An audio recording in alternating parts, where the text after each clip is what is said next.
Hoy en Memorias de Pez vamos con un vídeo que tenía que actualizar, la historia de mi país, de un pueblo capaz de levantar uno de los mayores imperios nunca vistos y que globalizó el mundo para siempre. Hoy hablamos de la historia de España. Los primeros restos conocidos de algo parecido a un hombre son de hace 1,2 millones de años en Atapuerca. Estos homínidos llegaron a España buscando alimentos y buen clima. Lo más destacable del Paleolítico que ha llegado hasta nuestros días son las pinturas rupestres que se pueden encontrar a orillas del mar Cantábrico. Cuevas como las de Tito Bustillo o el Pindal son impresionantes, pero si hay que destacar una por encima del resto, tenemos que destacar las cuevas de Altamira de hace unos 16.000 años. De aquellas, la población de la península ibérica se situaba en la cornisa cantábrica y a orillas del mar Mediterráneo. En el Neolítico los hombres descubren la agricultura y la ganadería y ya pasan de andar recogiendo frutitos y cazando lo que pueden. Y para dejar esto de la vida nómada, que era muy duro, crean los primeros asentamientos en forma de aldeas. En la Edad Antigua la costa mediterránea empieza a recibir visitas. Fenicios y griegos montan colonias para hacerse de oro comerciando con los autóctonos. ¿Y quiénes eran los autóctonos? Pues de aquellas la península ibérica estaba poblada por galaicos, astures y cántabros de origen celta, así como por vascones de origen proindoeuropeo. El resto de la península ibérica estaba poblada por los íberos, excepto una amplia zona del interior de la península ibérica llamada Celtiberia, que también estaba poblada por pueblos celtas. A los celtas de Celtiberia se les conoce hoy en día como celtíberos. En el siglo III a.C. estalla la guerra entre Cartago y Roma, las archiconocidas guerras púnicas. Cartago, con Aníbal al frente, invadirá parte de la península ibérica como base para sus ataques sobre Roma, pero fracasará a la hora de tomar la capital romana.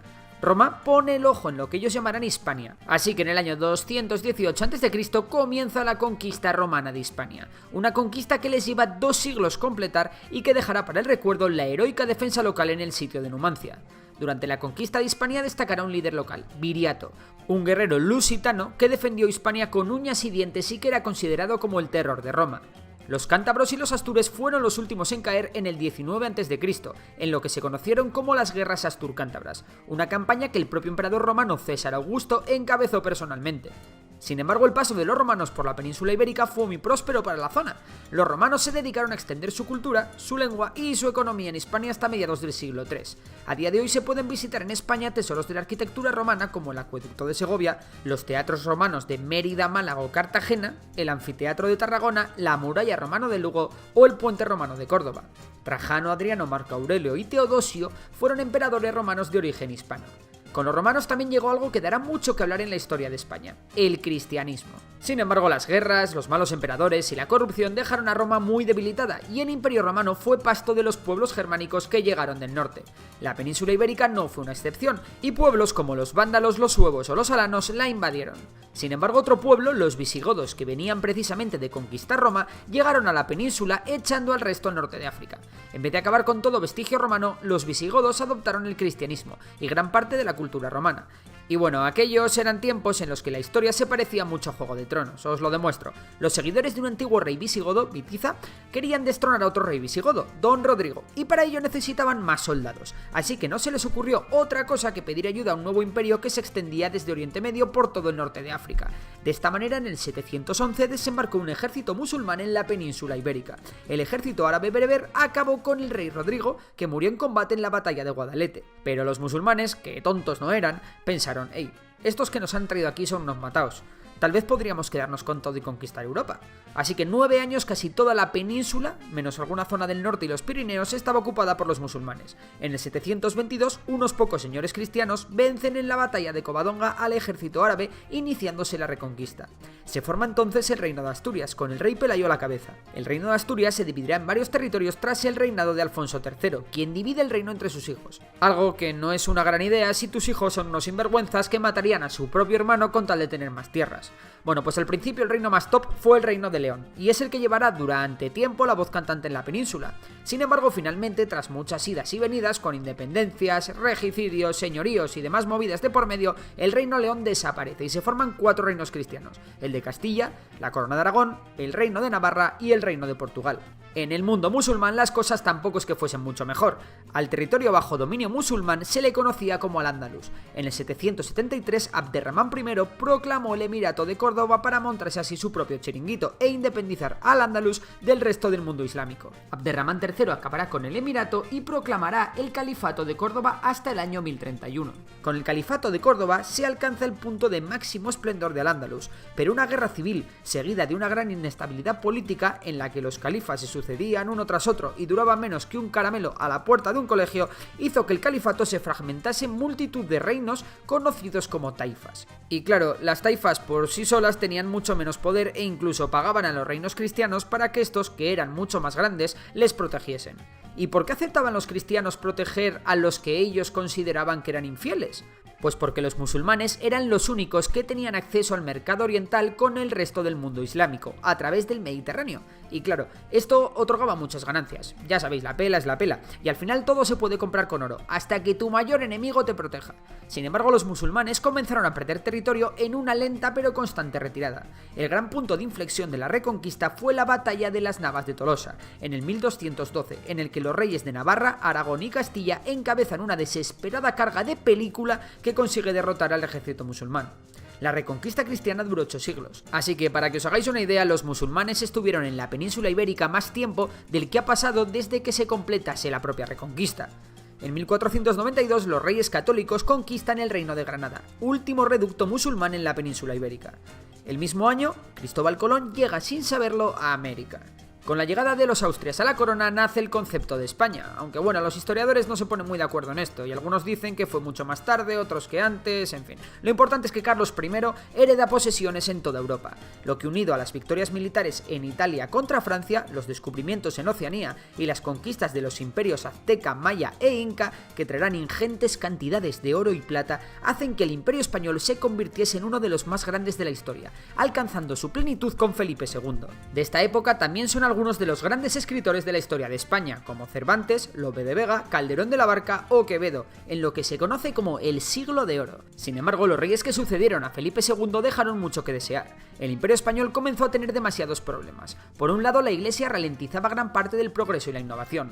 Por otro lado, el Imperio tenía demasiados enemigos, y las constantes guerras arruinaron las arcas imperiales. La llegada de oro y plata causó una gran subida de los precios en Castilla, que hizo que ésta perdiese todo su tejido productivo, ya que simplemente era más barato importar productos manufacturados. Si a todo esto le sumamos que en el siglo XVII la plata y el oro llegaban en cantidades menores y que la corrupción campaba a sus anchas sin que los reyes vividores hicieran nada por impedirlo, pues tenemos una decadencia brutal. El imperio perdió la guerra de los 30 años y perdió Flandes. En 1700 Carlos II muere sin descendencia y se desata una guerra por ver quién iba a ser el nuevo rey de España. La guerra fue entre los partidarios de los Austrias y los partidarios de los Borbones procedentes de Francia, una guerra en la que intervienen prácticamente todas las potencias europeas del momento. Vamos, que la guerra fue una guerra mundial de la época. Los Borbones, con la ayuda de Francia, se harán con la corona española y durante el siglo XVIII el imperio se recuperará alcanzando su máxima extensión. Felipe V primero, Fernando VI después y finalmente Carlos III modernizarán la estructura imperial y crearán una armada y una flota mercante competente. Incluso conseguirán alguna victoria militar importante como la defensa de Cartagena de Indias por Blas de Lezo o la fundamental ayuda a Estados Unidos en su independencia. Sin embargo, a la muerte de Carlos III llegarán los que posiblemente sean los peores reyes de la historia de España, Carlos IV y su hijo Fernando VII. Con ellos volverá la decadencia del Imperio Español, que se agudizará en 1805 con la derrota contra los ingleses en la batalla de Trafalgar. Poco después, Francia invadirá España. Esto fue algo así como: «Hey España, ¿me dejas pasar para atacar Portugal? Será solo un momento». «Claro que sí, hombre, pase, pase».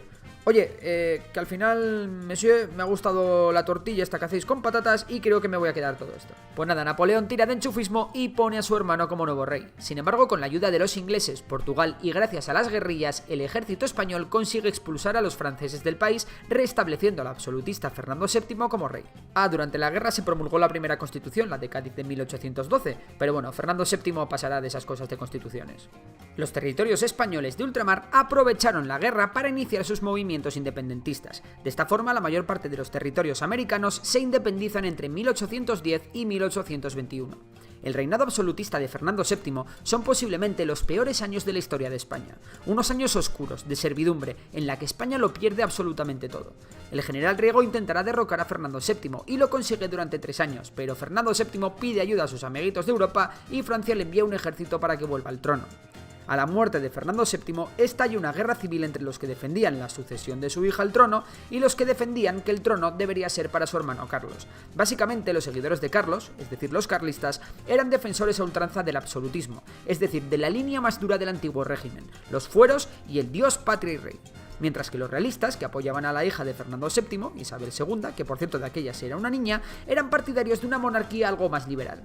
Hasta 3 guerras habrá por esta cuestión, conocidas como las guerras carlistas. Las guerras carlistas fueron un verdadero freno para el país que perdió el tren de la industrialización que campaba por Europa. Y sin embargo, no sirvieron para nada, ya que en las 3 guerras los carlistas fueron derrotados por los realistas.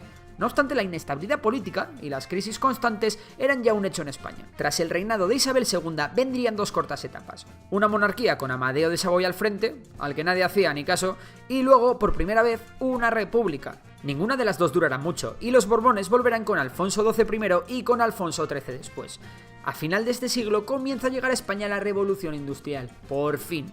Se focalizará esta sobre todo en Asturias, País Vasco y Cataluña. Sin embargo, lamentablemente la industria española se sitúa muy pero que muy lejos de las grandes potencias industriales como Reino Unido, Alemania o Bélgica.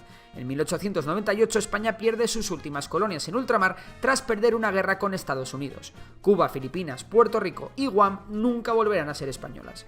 El comienzo del siglo estuvo marcado por la fundación de los grandes sindicatos, la UGT y la CNT.